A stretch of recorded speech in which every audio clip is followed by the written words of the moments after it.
Hello people, hope you all are doing well. इस video में हम लोग बात करेंगे सेक्शन 125 से सेक्शन 128 सीआरपीसी के बारे में, जो कि मेंटेनेंस के बारे में बताता है।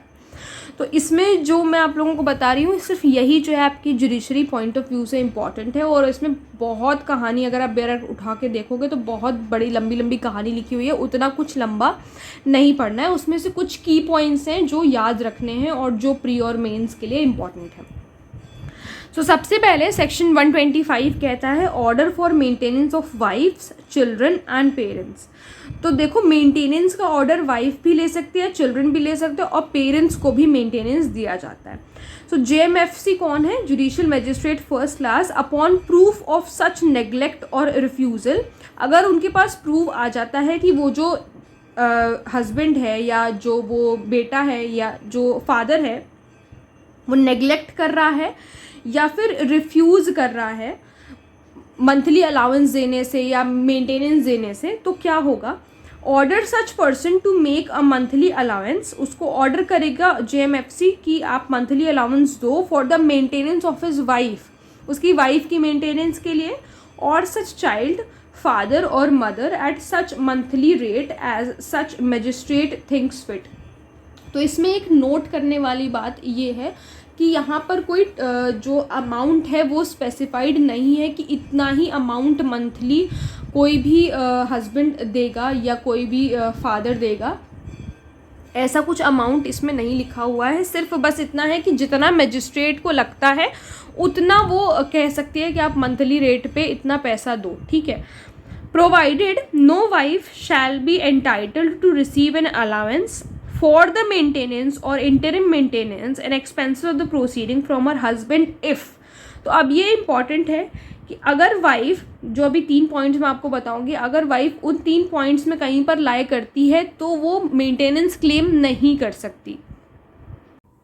So if she is living in adultery, अगर वो दूसरे मर्द के साथ रह रही है तो वो मेंटेनेंस क्लेम नहीं कर सकती है। Without any sufficient reason she refuses to live with her husband, कोई सफिशेंट रीज़न उसने नहीं दिया और वो अपने हस्बैंड के साथ नहीं रह रही है तो वो मेंटेनेंस क्लेम नहीं कर सकती है। या फिर living separately by mutual consent, या फिर दोनों अपना आपस में म्यूचुअली बात करके अग्री करके सेम टर्म्स पे एक साथ नहीं रह रहे हैं, तो ऐसे में वाइफ जो है वो कोर्ट नहीं पहुंच सकती कि मुझे अपने हस्बैंड से मेंटेनेंस चाहिए। क्यों? क्योंकि दोनों लोग म्यूचुअल कंसेंट से एक दूसरे के बगैर रह रहे हैं, सेपरेटली रह रहे हैं। इनमें ये तीनों कंडीशन फुलफिल होने की ज़रूरत नहीं है, एक कंडीशन भी अगर फुलफिल होती है तो वाइफ मेंटेनेंस क्लेम नहीं कर सकती। एक्सप्लेनेशन में 2 चीज़ बताई गई है कि माइनर कौन होगा और वाइफ का डेफिनेशन क्या है इस सेक्शन के अंदर। तो माइनर वही होगा भाई जिसने मेजॉरिटी अटेन नहीं करी है, जैसा कि इंडियन मेजॉरिटी एक्ट में बताया हुआ है, बिलो 18 ईयर्स, ठीक है। वाइफ कौन है?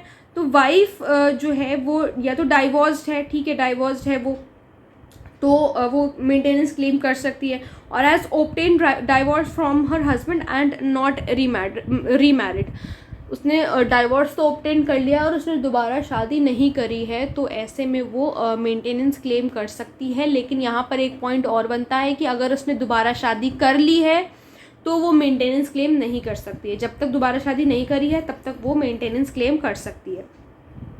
इसका एक केस है शैलजा वर्सेस खुबाना का, जिसमें कहा गया merely because wife is capable of earning is not sufficient reason to reduce maintenance granted to her by family court. अगर जो वाइफ है वो केपेबल है अर्न करने के लिए, अच्छा खासा अगर कमा रही है, तो इसका ये मतलब नहीं है कि जो मेंटेनेंस उसको दिया गया है फैमिली कोर्ट से उसको कम कर दिया जाएगा। जस्ट बिकॉज वो कमा रही है उसका मेंटेनेंस कम नहीं होगा, मेंटेनेंस उतना ही होगा जितना मजिस्ट्रेट जो है बताएंगे, भले फिर वो कमा रही हो चाहे ना कमा रही हो। फिर सेक्शन 126 बताता है प्रोसीजर के बारे में। सो प्रोसीडिंग्स अंडर सेक्शन 125 में be taken against any person in any district. Proceedings अगर सेक्शन 125 में अगर ली जा रही हैं तो वो कैसे ली जाएंगी, क्या प्रोसीजर है, कैसे शुरू होगी? जहाँ पर वो रिसाइड करता है वहाँ पर शुरू हो सकती है प्रोसीडिंग, जहाँ पर वो और उसकी वाइफ रिसाइड करते हैं वहाँ पर शुरू हो सकती है, या फिर जहाँ पर वो दोनों साथ में रिसाइड किए हों लास्टली वहाँ पर प्रोसीडिंग्स शुरू हो सकती है।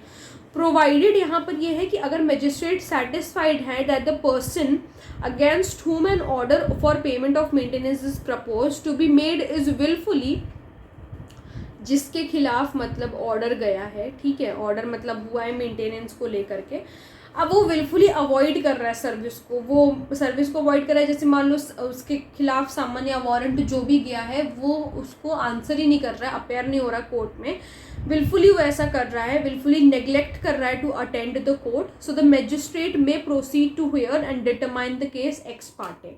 एक्स पार्टे डिग्री पास कर देंगे मैजिस्ट्रेट। एक्स पार्टे डिग्री क्या होती है? एक्स पार्टे डिग्री होती है कि जब डिफेंडेंट कोर्ट में अपेयर नहीं होता है तो कोर्ट की प्रोसीडिंग्स वैसे ही चलती हैं, बस वहाँ पर कोर्ट ये मेंशन कर देती है कि now this is an x Partey case, ठीक है। तो जब डिफेंडेंट अपेयर नहीं होता है उसको हम लोग एक्स पार्टे केस कहते हैं। फिर सेक्शन 127 बताता है ऑल्टरेशन इन अलाउंस। ऑल्टरेशन का मतलब है कि कुछ न कुछ ऑल्टरेशन कुछ कम ज़्यादा हो सकता है अलाउंस में जो मेंटेनेंस है। So on proof of change in the circumstances the magistrate may make such alteration. Circumstances का प्रूफ कैसे मिलेगा? जैसे मान लो कि अब पहले जो है जब पहला ऑर्डर गया मेंटेनेंस को लेकर के 10,000 रुपये मजिस्ट्रेट ने कहा कि 10,000 रुपये जो है आप मंथली दो या 7,000 रुपये आप मंथली दो। उस वक्त हस्बैंड का जो फाइनेंशियल प्रॉब्लम मतलब जो फाइनेंशियल उसका स्टेट था वो इतना अच्छा नहीं था, तो मजिस्ट्रेट ने सिर्फ कहा कि आप 10,000 रुपये अपने ये वाइफ को दोगे, ठीक है, एक्स वाइफ को दोगे। अभी क्या होता है कि सर्कमस्टांसेस में चेंज होता है, मतलब मान लो कि हस्बैंड जो है अच्छा खासा बिजनेसमैन है और वो अच्छा खासा पैसा कमा रहा है, तो अब वाइफ के एप्लीकेशन पर जो मजिस्ट्रेट है वो अलावेंस को ऑल्टर कर सकते हैं, थोड़ा बढ़ा सकते हैं कि भैया आप 7 दे रहे थे अभी आपको 15 देना पड़ेगा क्योंकि आपका जो फाइनेंशियल जो आपका क्राइसिस था वो भी ख़त्म हो गया है, तो इस वजह से आपको ज़्यादा मेंटेनेंस अभी देना पड़ेगा। तो ऐसे अगर सर्कमस्टांसेस में लेकिन ये ऐसे ही नहीं होता, ये चीज़ प्रूव करनी होगी वाइफ को कि आप ये जो उसका एक्स हस्बैंड है वो अब अच्छा कमा रहा है और मेंटेनेंस ज़्यादा उसे देना चाहिए, ये उसको प्रूव करना होगा, ठीक है। So, on the proof of change in the circumstances, the magistrate may make such alteration in the allowance for the maintenance of or the interim maintenance. Now, if the magistrate thinks that the order made under section 125 should be cancelled or varied, he shall cancel the order or vary. अब अगर magistrate को लगता है कि section 120 under section 125 जो order pass किया गया था अगर उसे कैंसिल करना है या उसमें कुछ थोड़े बहुत चेंजेस करने तो वो कैंसिल भी कर सकता है और वेरी भी कर सकते हैं। फिर सेक्शन 128 और लास्ट सेक्शन इस वीडियो का कहता है enforcement of order of maintenance. अब इस ऑर्डर ऑफ मेंटेनेंस का एनफोर्समेंट कैसे होगा? तो the copy of order shall be given without payment to the person in whose favour it is made और टू हिज गार्जियन।